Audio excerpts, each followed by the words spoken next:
menepati janji-janji-Mu. Menepati janji-janji-Mu. Sekali lagi. Menepati janji-janji-Mu. Terima kasih Tuhan, kami sangat percaya bahwa janji Tuhan bukan sekedar janji tetapi akan ditepati Tuhan. Terima kasih pada saat malam hari ini kami bersyukur untuk anugerah Tuhan, kemurahan Tuhan yang luar biasa. Dan kami datang kembali kepada Tuhan mengucap syukur untuk tahun yang baru ini. Kami bergabung antara muda dan juga dewasa muda. Tuhan, kami percaya Tuhan bekerja dalam segala sesuatu untuk mendatangkan segala kebaikan. Segala roh jahat engkau dihancurkan dalam nama Yesus. Dan kami siap sharing sama-sama. Tuhan berkati kami, berkati hamba-Mu dan berkati semua yang mendengarkannya. Terima kasih Tuhan sudah memakai pemimpin pujian dan juga pemain musik untuk memuliakan Tuhan. Terima kasih ya Tuhan, kami siap. Segala roh jahat engkau dihancurkan dalam nama Yesus. Kami siap untuk belajar. Haleluya. Amin. Silahkan duduk. Puji Tuhan, saya sudah membagikan itu di grup masing-masing ya. Kita akan bicara di dalam satu ayat, yaitu 2 Tawarikh 15 ayat 7 ya. Kita akan sharing sama-sama, nanti semuanya belajar ungkapkan pendapat ya, supaya kita hidup. Pembacanya 2 Tawarikh 15 ayat 7 yang berkata apa? 1, 2, 3. Tetapi kamu ini kuatkanlah hatimu, jangan lemah semangatmu, karena ada upah bagi usahamu. Saya akan ulangi. Tetapi kamu ini, tetapi Sigit, tetapi saudara semuanya, kuatkanlah hatimu, jangan lemah semangatmu, karena ada upah bagi usahamu. Nah, setiap kita pasti pernah mengalami kelemahan, tetapi firman Tuhan mengingatkan bahwa jangan lemah semangat kita. Jadi semangat memang tergantung pada situasi kondisi, pada situasi apapun yang terjadi, tetapi kata Tuhan jangan lemah semangatmu, tetap berkobar-kobar. Amin. Karena ada upah bagi usahamu. Jadi semangat itu ada upah. Itu yang membuat kita tidak boleh tidak semangat. Kenapa kita sering merasa lelah atau frustrasi dalam belajar, kalau pelajar atau mahasiswa, atau dalam bekerja? Tantangan yang dihadapi oleh pelajar mahasiswa apa? Kok Jason apa sih? Tantangan kamu apa buat belajar? Nggak ada. Puji Tuhan. Kalau Michael, tantangannya apa sih? Malas. Tantangannya malas ya. Saya juga punya kemalasan. Saudara juga pernah malas toh? Kalau di pekerjaan apa tantangannya? Selainnya sudah disebutkan tadi. Apa kira-kira? Tantangannya apa? Rekan kerja, tim kerja ya, yang tidak mendukung atau dan sebagainya. Kalau di tempat saudara-saudara itu pekerjaannya gimana? Yang tim kerja atau bukan tim kerja, nah tentu ada kendalanya sendiri ya. Itu yang membuat kita kadang-kadang semangat, kadang-kadang tidak semangat begitu ya. Tetapi saya percaya bahwa semuanya setuju ketika menerima gaji, menjelang terima gaji pasti semuanya semangat. Puji Tuhan ya. Nah, kemudian makna ayat ini yang pertama adalah kuatkan hatimu, menunjukkan pentingnya kekuatan mental dan spiritual. Jadi setiap kita harus berkata kepada orang lain supaya engkau itu kuat. Tetapi terlebih penting adalah berkata pada diri sendiri. Hai jiwaku, kuatlah engkau. Amin ya. Jadi setiap saudara ketika menghadapi kelemahan, apapun itu, hai semangat, kid, semangat, sebentar lagi gajian.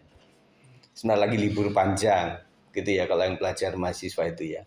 Kita harus menyemangati diri sendiri. Kemudian menunjukkan pentingnya kekuatan mental dan spiritual. Kuatkan hatimu. Jadi memang mental di sini berperan. Mental kita, psikologi kita, tetapi rohani kita juga berperan. di dalam menyemangati itu. Jadi saya percaya kalau orang tergantung pada fisiknya lemah, maka spiritnya bisa lemah. Tetapi kalau rohaninya itu kuat, meskipun fisiknya lemah, dia akan tetap bisa semangat. Ngerti ya? Jadi yang penting rohani kita kuat, baru apapun yang terjadi dalam jiwa kita yang tidak semangat itu, pasti akan menjadi semangat. Kuncinya adalah di rohanimu. Di doa-doamu, di pujian penyembahanmu, di dalam kau mendengarkan firman Tuhan, melakukan firman Tuhan, itu yang paling penting. Kalau itu udah semangat, nah keadaan hujan atau tidak, engkau akan tetap semangat. Keadaan dikecewakan atau tidak dikecewakan, engkau akan tetap semangat. Amin ya. Kita berusaha untuk membangun rohani kita. Kekuatannya berasal dari kepercayaan kepada Tuhan. Jadi kekuatan kita adalah percaya kepada Tuhan, yaitu iman. Kekuatan rohani kita adalah terletak pada percaya kepada Tuhan Yesus Kristus. Dan firman Tuhan mengatakan bahwa iman timbul dari pendengaran oleh firman Kristus. Jadi membaca firman Tuhan itu muncul iman. Itulah kekuatan kita. Yang kedua, jangan tanganmu lemah, mengingatkan kita untuk tetap berusaha dan tidak menyerah meskipun dalam kesulitan. Apapun hidup pasti ada kesulitannya. Tetapi semua kesulitan pasti ada jalan keluarnya. Apapun sesulit apapun juga, pasti kalau kita berserah kepada Tuhan selalu ada jalan keluar. Tidak ada masalah di hadapan Tuhan yang tidak ada jalan keluarnya. Orang yang beriman kepada Tuhan meskipun sulit kata orang dunia, kata daging kita, tetapi orang-orang yang beriman, dia tetap percaya bahwa Tuhan sanggup memberikan jalan keluar. Oleh sebab itu jangan urungkan imanmu kepada Tuhan Yesus Kristus. Bersyukur kalau masalahmu berat di tingkat pelajar mahasiswa maupun pekerja, itu artinya bahwa kita dituntut untuk mengandalkan Tuhan. Ya, kalau misalnya ada masalah secara ilmu ekonomi bisa dipecahkan, ilmu keuangan bisa dipecahkan, ilmu kesehatan bisa dipecahkan, takutnya nanti orang malah nggak beriman kepada Tuhan. Betul nggak? Kalau sakit penyakit bisa diatasi, ya karena saya punya ilmu medis luar biasa. Keuangan, saya punya ilmu keuangan yang cukup bagus. Dan kayaknya Tuhannya di mana gitu. Ya. Tetapi kalau orang yang tidak punya ilmu-ilmu seperti itu dan kemudian bisa mengatasi masalah ekonomi, keuangan dengan baik, artinya itu adalah mujizat daripada Tuhan. Amin. Dan lihatlah orang-orang yang tidak terpelajar, orang-orang yang tidak punya kesempatan untuk kuliah, tetapi mereka bisa memecahkan masalah hidup yang luar biasa. Makanya kalian mesti betul-betul melihat orang tua maupun di sekitar kita, di jemaat kita, orang-orang tua yang maaf kata secara pendidikan masih kurang. Tetapi mereka bisa mensukseskan, menyekolahkan, mengkuliahkan anak-anak sampai mereka menjadi orang-orang yang memiliki posisi pekerjaan yang baik, menjadi lulusan yang terbaik. Itu kalian harus bersyukur dan terima kasih kepada orang mereka itu. Setuju ya? Pada saat kau lulus, ucapkan terima kasih kepada orang tua. Terima kasih mama, terima kasih bapak yang sudah menyekolahkan aku. Meskipun kau tidak lulusan yang paling tinggi, tetapi bisa meluluskan anak-anakmu dengan baik, itu karena kemurahan Tuhan. Terima kasih untuk semuanya. Kita lanjutkan. Jangan tanganmu lemah, mengingatkan kita untuk tetap berusaha dan tidak menyerah meskipun dalam kesulitan. Ada upah bagi pekerjaanmu, menyatakan bahwa setiap usaha yang kita lakukan tidak akan sia-sia. Karena apa? Tuhan melihat dan akan memberi imbalan. Percayalah teman-teman sekalian, usahamu apapun juga kalau engkau mengandalkan Tuhan, melibatkan Tuhan dari awal, pasti Tuhan akan tolong engkau. Ya. Saya percaya sampai sebesar ini kalian sudah menikmati pertolongan Tuhan yang luar biasa. Kalau bisa muncul, bisa bersaksi, tentunya tangan kasih Tuhan itu luar biasa atasmu. Ya. Banyak hal yang harusnya engkau tidak naik, tidak lulus, harusnya celaka, harusnya tidak dapat pekerjaan, Tetapi kalau mendapatkan itu semua oleh karena Tuhan, oleh karena orang-orang yang sangat mencintai engkau, terutama orang tuamu, gembalamu, yang terus mendoakan setiap saat, setiap waktu. Betul ya? Bisa saja engkau lupa berdoa pada saat sekolah atau kuliah. Kau lupa berdoa pada saat bekerja. Tetapi orang yang cinta Tuhan, orang tuamu, tidak pernah melupakan untuk mendoakan engkau. Ya. Oleh sebab itu, dampingi dan ucapin terima kasih kepada orang tuamu dan mungkin opa omamu, omu, tantemu, para pelayan Tuhan, teman-temanmu yang senantiasa mendoakan engkau. Terima kasih sama mereka. Setuju ya? Ada upah bagi pekerjaanmu, menyatakan bahwa setiap usaha yang kita lakukan tidak sia-sia. Tuhan melihat dan akan memberi imbalan. Imbalan datang dari Tuhan. Saya percaya itu. Yang ketiga, penerapan dalam kehidupan sehari-hari. Nah, saudara bisa ngobrol di sini ya. Bagaimana kita bisa mempraktikkan kekuatan hati dalam studi dan pekerjaan? Bagaimana engkau bisa mempraktikkan kekuatan hati dalam studi dan pekerjaan? Bagaimana cara pelajar mahasiswa untuk menguatkan hatimu supaya dalam studi engkau bisa tetap kuat, tetap tabah? Caranya bagaimana? Siapa yang pernah mengalami kelemahan ketika menghadapi PR, PS, tugas yang berat, kemudian pembagian kelompok, kemudian menerima dengan kelompok yang orang-orang yang kalian sebelin gitu, nggak bisa kerjasama, ngandelin doang, padahal nilainya sama-sama. Kalau nilai kelompok kayak gitu ya, nggak tahu sekarang. Kalau misalnya kelompok itu ya antara A, B, C, D, E, 5 orang itu ada yang pinter, ada yang bodoh kan. Tetapi ketika kelompok itu nilainya 7, yang bodoh pun dikasih 7. Begitu nggak? Iya ya. Nah kadang-kadang guru tidak tahu siapa yang bekerja keras di kelompok itu. Tetapi karena kerja kelompok ya sudah, kasih 7 semua begitu ya. Nah kadang-kadang engkau yang merasa pandai juga nggak adil nih. Padahal saya kerja keras, saya yang buat semuanya di rumah. Mereka tinggal telepon-telepon saja, tinggal kasih kabarnya sudah selesai atau belum. Habis itu nilainya sama. Waktu saya menjadi guru pernah ada beberapa murid yang mengatakan, Pak jangan dibagi kelompok deh, individu aja Pak. Nah, itu anak-anak yang pinter begitu ngomongnya. Pasti begitu. Enakan individu Pak. Yang pinter ngomong begitu. Yang kurang pinter ngomongnya apa? Enakan kelompok Pak. Kita bisa kerjasama Pak. Gitu ya. Padahal ngandelin orang lain. Tetapi meskipun begitu teman-teman sekalian, bagi pelajar mahasiswa, kalau engkau diandalkan, artinya Tuhan menyertai engkau. Dan di balik semua pengandalan itu mereka percaya bahwa engkau memang lebih dari kami ini. Dan semoga mereka tahu bahwa inilah anak-anak Kristen gitu ya. Nah dalam pekerjaan bagaimana?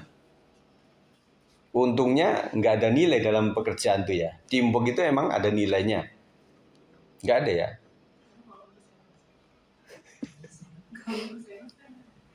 Iya. Tapi kalau di tingkat pekerjaan tertentu memang ada ya.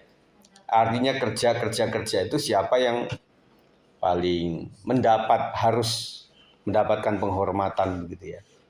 Karena dia kerjanya lebih banyak daripada teman-temannya gitu ya. Semoga bos-bos melihat seperti itu ya. Meskipun kadang juga nggak dilihat seperti itu ya. Karena apa? Bos itu kan ada di kantor. Dia tergantung laporan dari bawah saja. Bos ini sudah selesai semuanya. Oh keren ya. Kalian tim kerjanya marketing siapa yang di lapangan? Oh ini itu. Kadang bos mengatakan oh nilainya sama. Kalian sukses semuanya gitu ya. Tetapi buat yang kerja keras juga aduh. Saya udah perjalanan ke kantor udah jauh. Habis itu ke lapangan juga lebih jauh lagi. Enak kan dia deket gitu ya. Nah, kadang-kadang kita juga ngeluh ya. Tetapi itulah tantangannya harus kita hadapi. Ada upah bagi pekerjaanmu. Penerapan dalam kehidupan sehari-hari seperti apa langkah konkret yang dapat kita ambil untuk menjaga semangat dan tidak menyerah dalam pekerjaan sekolah maupun pekerjaan yang sedang kau lakukan. Langkah konkretnya apa? untuk menjaga tetap semangat gitu loh. Kalau tadi kedapatan kan tim kerjanya yang kurang bisa kerjasama atau kelompoknya juga kurang bisa kerjasama gitu ya. Yang membuat kalian semangat apa kira-kira? Yang menyemangati gitu loh. Selain mungkin ada pikiran, aduh Pak Guru, lain kali kalau kerja kelompok kerkom jangan sama dia dah. Pusing saya dibuatnya. Bisa begitu ya. Kalau nilai guru gini teman-teman sekalian, kami selalu membuat itu dalam satu kelompok itu harus ada yang paling pinter. Meskipun teman-temannya ada yang bodoh. Jadi misalnya pinternya itu di kelas itu ada 5 gitu ya. Nah semoga guru bisa membagi 5 gitu. Jadi kelompok A ya ada yang pinternya, kelompok B ada yang pinternya, kelompok C ada pinternya, kelompok D ada pinternya, kelompok E juga ada yang pinternya gitu. Jadi adil begitu ya. Kalau seandainya 5 yang jago-jago ini, ranking-ranking ini dikumpulin jadi satu, apa yang terjadi di kelas itu? Yang lain sudah, ya pastilah, mereka pasti dapat nilai bagus lah, ya karena udah dikumpulin semuanya begitu ya. Nah, kalau dalam sekolah itu kadang-kadang saya lihat kadang-kadang yang pinter tuh ngumpul sama yang pinter-pinter gitu ya, bener nggak? Anggi gitu nggak gitu? Nanti yang setengah-setengah ya ikut yang setengah-setengah gitu. Terus kasihan yang agak bodoh-bodoh gitu ada ngumpul, ya udahlah kita orang-orang terbelakang semuanya IQ jongkok semuanya, ya udah kita ngumpul di sini lah. Jadi sana ngobrolin tentang IPA, matematika, yang tengah ngobrolin tentang basket, futsal. Ya kita ngobrolin apa? Ngobrolin artis aja lah, yang nggak nyambung gitu ya. Kasihan ya. Tetapi di dunia nyata teman-teman sekalian pelajar mahasiswa itu kadang-kadang orang-orang yang tidak dianggap itu malah jadi di kehidupan nyata itu. Benar nggak? Kenapa bisa jadi? Karena orang-orang yang bandel itu kadang-kadang dia berani mati. Meskipun salah. Ngerti nggak? Nah kalau orang-orang pandai itu kadang-kadang lebih berhati-hati. Jadi orang bodoh-bodoh udah melangkah 5 langkah ke depan, kita masih mikir gitu loh. Benar nggak ya? Benar nggak ya? Benar nggak gitu loh. Nah, akhirnya orang-orang yang nekat-nekat itu kadang-kadang malah berhasil gitu loh. Tidak semua. Nah, kalau orang udah pinter, habis itu punya daya mental nekat, nah ini luar biasa. Bisa berhasil dengan baik. Jadi saran saya adalah teman-teman sekalian, kalian punya keberanian, tetapi juga asah keterampilan. Jadi di dunia nyata itu perusahaan atau masyarakat itu membutuhkan orang yang dalam tanda kutip serba bisa. Kalau toko itu toko kelontong, ngerti nggak? Apa toko kelontong? Dia jual gas ada, orang mau cari beras ada, orang mau cari paku ada, orang cari pulsa ada, ayo. Mau beli token bisa, gitu loh. Jadi semua ada di situ, toko serba namanya. Toko serba ada. Bayangkan ketika engkau tuh punya keahlian cuma satu, dan pas keahlian itu banyak yang ahli itu di masyarakat. Akhirnya dari 10 orang itu yang ahli-ahli semuanya mungkin cuma 2 orang yang dipakai. Benar nggak? Artinya kita mesti berpikir bahwa sekarang ini lahan yang paling banyak dibutuhkan adalah lahan apa? Begitu. Zaman dulu kan namanya jurusan IPA itu kan keren-keren gitu ya. Tetapi setelah di dunia lapangan itu malah justru jurusan IPS yang banyak kerja. Waktu sekolah mereka keren. Tapi setelah lulus, yang lebih keren malah yang dilecehkan kayak gitu. Karena setiap orang tahu bahwa para ahli itu melihat bahwa setiap orang punya kelebihan masing-masing. Betul ya? Ada yang kelebihannya itu menghafal dengan baik. Ada yang kelebihannya itu menghitung dengan baik. Ada yang kelebihannya itu menata dengan baik. Jadi semua itu tidaklah, oh ini banyak kurangnya, tetapi setiap mereka ada kelebihannya. Pasti ada kelebihannya. Cuma di Indonesia diratakan. Kalau di luar negeri katanya mulai dari SMP SMA itu sudah dijuruskan gitu loh. Dan bahkan untuk misalnya maaf kata tukang sedot WC pun itu kalau mereka disertifikasi kalau di Amerika itu ya. Saya pernah ngobrol sama Om Darwin yang sempat di sana itu. Jadi semuanya sertifikasi.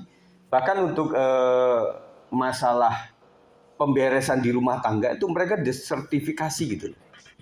Dan itu bayarannya gede loh. Ya.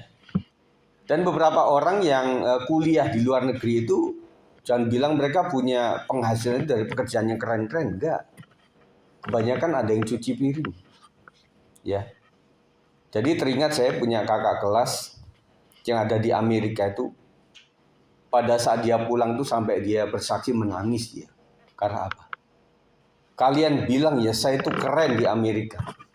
Tetapi padahal di sana saya nyuci WC, ngosek WC begitu sampai menangis. Nggak tahan kalau mau pulang saja gitu. Tetapi justru pekerjaan yang hina itu dihargai dengan luar biasa. Kemudian mengasuh anak. Jadi babysitter itu sangat mahal di sana.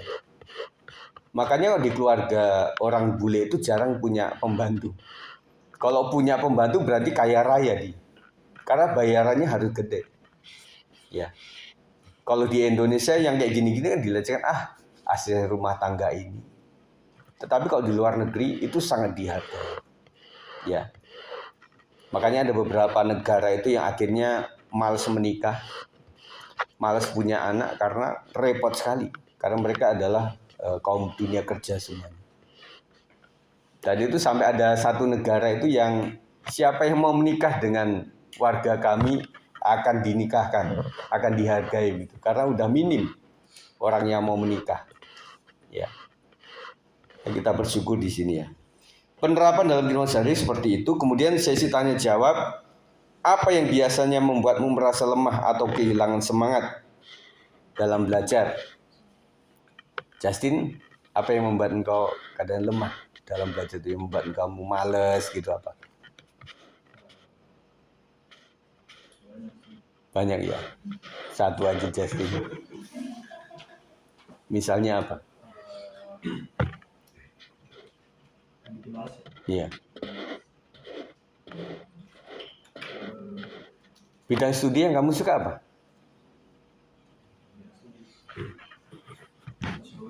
Sosiologi suka. Yang paling nggak suka? Matematika. Termasuk saya juga nggak suka matematika.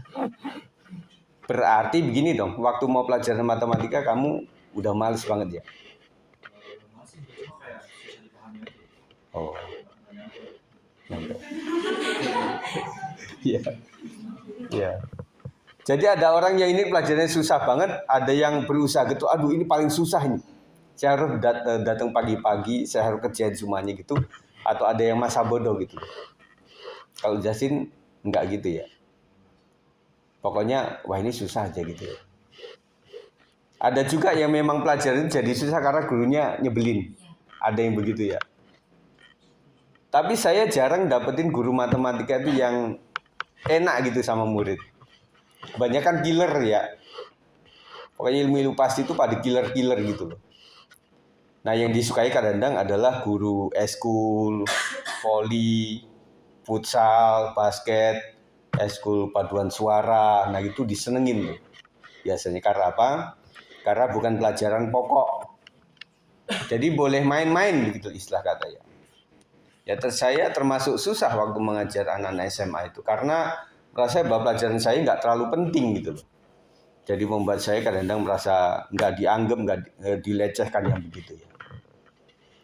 Kalau dari pekerja apa? Kita bicara tentang yang membuat lemah. Bang Oto nih. Apa Bang? Kalau saya ada di lapangan sih hujan Pak. Oh hujan. Udah hujan udah. Iya. Karena titik yang dituju kadang nggak kecapai ya. Iya. Kalau Bang Oto itu satu hari kadang-kadang targetnya berapa titik sih? 20. Iya. Kalau hujan berarti? Ya ini. Nggak nyampe. Nggak nyampe. Foto waktu visit. Iya. Ngobrol.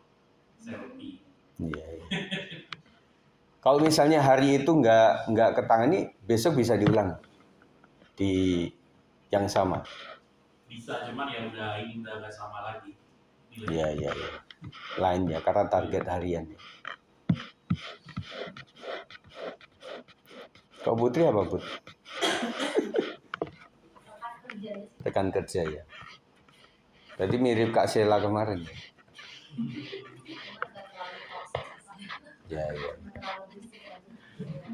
Sendirian aja karena kan ada klinik sama apoteknya sih kayak nggak sama ini sama klinik malah di mana-mana mau di rumah sakit mau di klinik apotek di bawahnya klinik tapi mereka merasa apotek di atasnya klinik atau rumah sakit.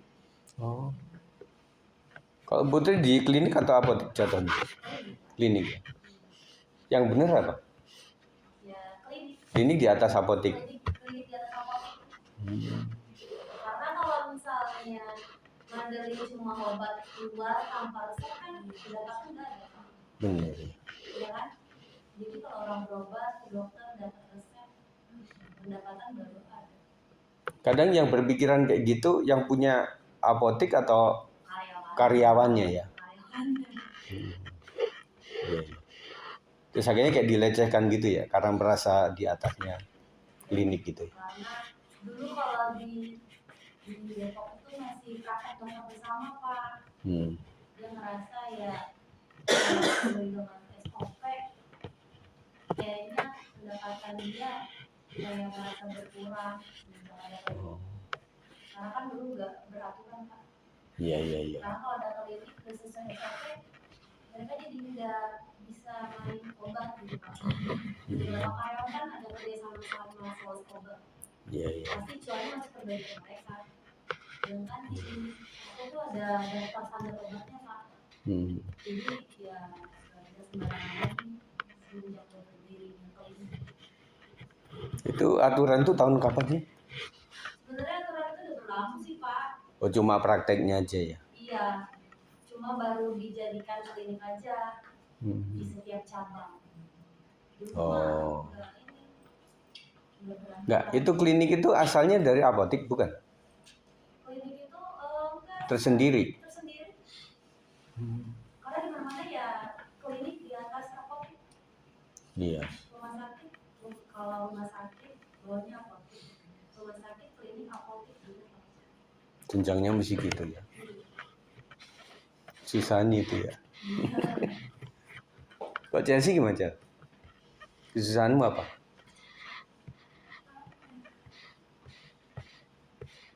Bosnya?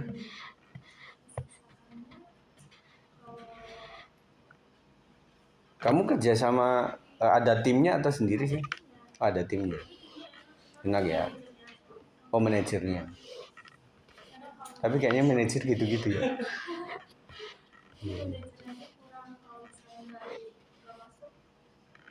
Judes. Oh.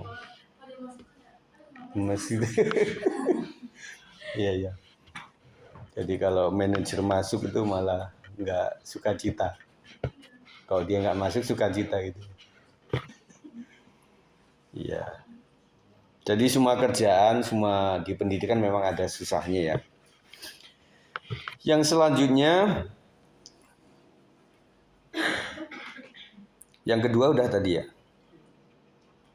Bagaimana cara kamu menguatkan hati udah ya. Yang ketiga nih, apa contoh upah yang kamu rasakan setelah bekerja keras dalam studi nih?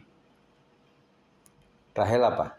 Yang kamu sudah kerja keras ngerjain PR, PS gitu, upahnya apa? Upahnya apa?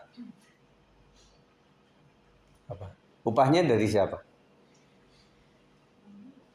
Dari guru kan? Pasti guru kasih nilai kan? Nah kamu yang kasih hadiah sama guru. Nilai ya, tentunya nilai. Anggi juga gitu Anggi. Ya. Kerja keras tidak bohong. Ya. Kayak juga gitu ya. Michael sama Melissa sama Jason juga gitu ya. Kalau Jason merasa upahnya apa sih? Kalau kamu kerja keras gitu. Kamu kerja keras nggak sih? Kamu kerja keras nggak? Nah, selama pendidikan di SMA itu yang paling menurut kamu kerja keras itu pas apa, Dek? Bahasa Inggris. Kamu suka bahasa Inggris? Dikit. Kok bahasa Jerman? Suka Jerman apa Inggris? Inggris. Bahasa roh nggak suka? Iya, ya. Jadi yang membuat semangat Jason belajar bahasa Inggris itu kenapa? Mau kuliah di luar negeri. Oh, itu yang paling enak. Sama main musik ya. Iya. Iya. Karena biasanya kalau di mata guru tuh kalau punya kelebihan main musik, pokoknya bantuin kegiatan kayaknya ada sesuatu yang dihitung. Ya, semoga gitu Sen ya. Meskipun kadang-kadang males sekolah nanti suruh main musik. Ya, jangan gitu deh. Nanti kalau kamu sama sekali nggak main musik malah kamu cari-cari. Ya. Jadi itu upah yang kita rasakan kalau dalam bekerja, Bang Wirto apa? Upah kerja keras itu selain gaji ya? Apresiasi. Oh, mantap ya. Iya. Karena ada orang gini, yang dia tuh merasa udah kerja keras, itu nggak diupahi pun, nggak diucapin terima kasih, dia udah seneng. Jadi orang tuh, pokoknya saya melakukan ini, pokoknya mau dihargai orang atau enggak, pokoknya saya seneng aja udah melakukan itu. Nah biasanya itu hobi. Kalau orang bekerja di hobi itu enak tuh sebenarnya. Ya. Tapi selain musik memang nggak ada sih kerjaan yang hobi gitu. Hobi finance, hobi marketing gitu ya. Tapi mungkin ada hobi marketing. Ya. Atau misalnya Bang Timo yang hobinya masak-memasak dan kemudian kerjaannya di situ, wah seneng banget. Masak gitu ya. Nah bukan pula yang lain juga ya, kalau memang itu bidangnya memang seneng. Jangankan dihargai. Saya bisa melakukan ini aja, saya udah seneng gitu ya. Termasuk bisnis. Kalau misalnya menjalankan bisnis dan itu memang hobi dia, itu kebanyakan tahan lama. Misalnya nih hobinya dia tuh bunga, miara bunga gitu ya, menumbuhkan bunga. Kemudian itu dijual dan meskipun tiap hari dia mesti stek, mesti cangkok, itu dia seneng karena hobi dia itu. Misalnya hobinya piara burung gitu ya. Nah waktu burung itu menghasilkan, nah dia akan setia untuk melakukan itu. Sukanya piara anjing misalnya. Nah, ketika anjing itu bisa menghasilkan, bisa dijual, oh keren juga ya. Saya belinya cuma 50.000, dijualnya kok bisa sampai 250.000, lumayan ini, gitu ya. Jadi apapun yang menjadi hobi dan itu menjadi bisnis, itu kebanyakan langgeng. Kebanyakan dia yang terjun sendiri. Misalnya kalau orang itu suka masak, terus kemudian dia bisnis masakan, nah koki pertama itu dia, betul ya. Kalian pasti tahu lah bagaimana kalau koki itu adalah orang lain dan kemudian dia bisnis itu dia tinggal dan kemudian koki itu udah pinter, dia buka sebelahnya. Sakit hati itu. Benar ya? Nah, ada beberapa orang tuh yang menjalankan dunia kuliner dia sendiri. Yang artinya resep rahasia itu dipegang sama dia. Baru dia ajarin yang lain untuk memasak itu. Ketika sudah jadi dia dilepas gitu ya. Itu lebih menguntungkan. Yang keempat, bagaimana kita dapat saling mendukung satu sama lain untuk tetap kuat dalam perjalanan pendidikan maupun pekerjaan ini. Caranya bagaimana? Kalau memang tim kerja, yaitu kalau enggak punya teman yang bisa saling mendukung, akhirnya menguatkan diri sendiri. Dan saya kuat lah, saya kuat sendiri. Saya berjalan sendiri nggak apa-apa, gitu ya.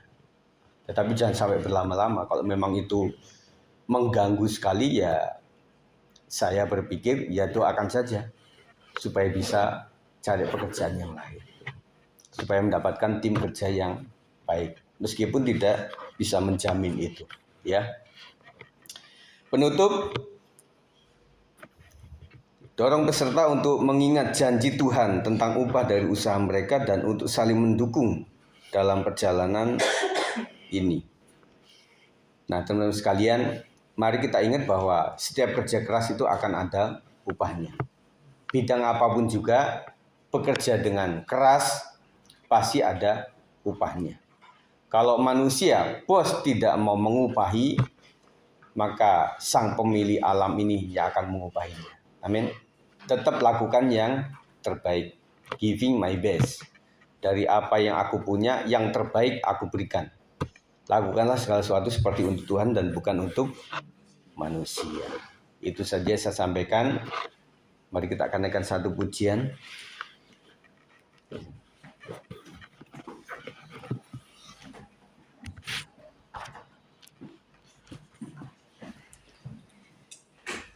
Ku percaya kau Tuhan.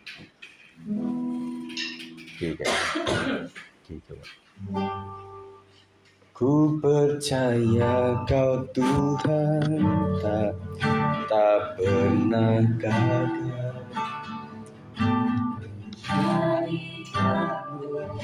Lebih dari pemenang. Ku percaya kau Tuhan, tak pernah lawan.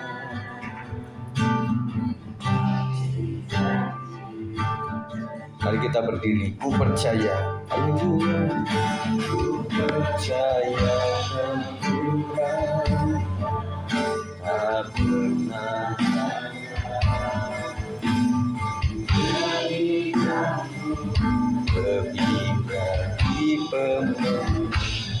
Ku percaya Tuhan, tak pernah lawan.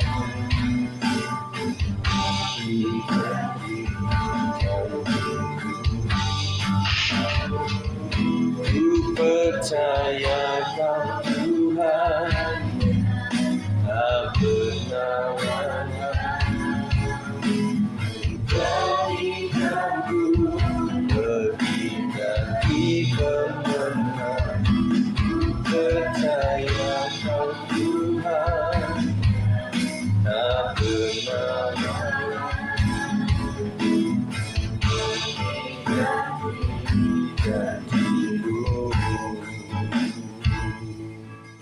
Terima kasih Tuhan, hamba mendoakan setiap kami yang ada di tempat ini Tuhan sebagai pelajar, mahasiswa, sebagai pekerja-pekerja yang beriman kepada Tuhan. Apapun tantangan yang mereka hadapi Tuhan, kami percaya bekerja keras yang kami berikan semata-mata bukan untuk manusia, tetapi Tuhan yang mengupahinya Tuhan. Kuatkan hati, kuatkan jiwa mereka, perasaan mereka Tuhan, supaya mereka mau belajar dengan baik, supaya mereka bisa bekerja dengan baik, dan kami percaya apapun yang mereka lakukan dengan tidak letih-letihnya Tuhan, maka Tuhan sendiri akan mengupahinya Tuhan. Tuhan berkati para pelajar, mahasiswa, para pekerja dalam Tuhan. Tuhan berkati luar biasa apapun kerinduan mereka untuk mendapatkan pekerjaan yang baru, untuk bisa naik dan lulus dengan baik, dan juga rancangan mereka untuk kuliah ke depannya, kami serahkan dalam tangan Tuhan. Tuhan, kami mendoakan orang tua mereka Tuhan, supaya betul-betul diberkati oleh Tuhan. Terima kasih untuk malam hari ini kami sudah mendengarkan firman Tuhan. Kiranya berkat Tuhan melimpah atas kami semuanya. Demi nama Yesus kami berdoa dan ucap syukur. Yang percaya katakan amin. Silakan duduk.